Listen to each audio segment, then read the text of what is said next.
This is Local 15 News.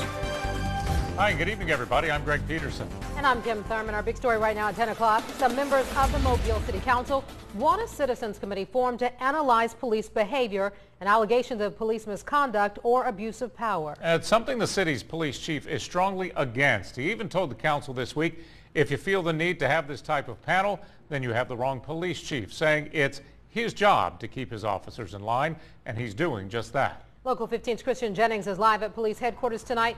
Christian, you talked to a woman who went before the council Tuesday in favor of this type of committee.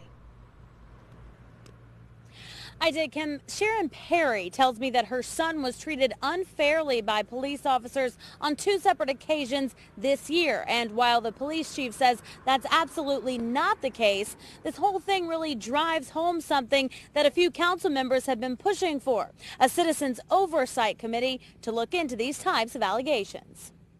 I'm afraid for him. Sharon Perry believes her son, DeMarco Edwards, was racially profiled when he was pulled over on a Sunday afternoon in his own neighborhood back in February, but was never issued a citation. And they pat him down and searched him. Police Chief James Barber says his officers acted properly. They were in the neighborhood investigating a string of burglaries and thought it was suspicious when Edwards pulled into a driveway that wasn't his own. And they saw her son make a right turn pretty abruptly without a signal. His answers didn't make any sense to him, that, why he was pulling up into this driveway.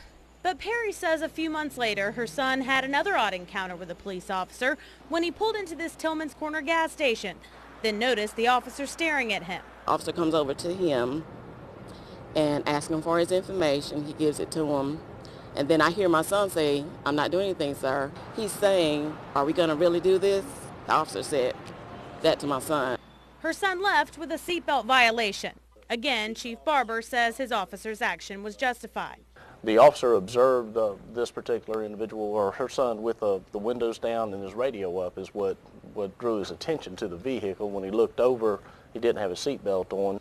But it's these types of he said, she said situations that the Mobile City Council wants to avoid. That's why they're pushing for officers to wear body cameras. And several council members want a citizens oversight committee formed to look into allegations of police misconduct. These council committees and panels are impaneled across the United States of America, and they have impact. My question is that why do we need to add another layer to further hinder the efficient and effective operations of the police department?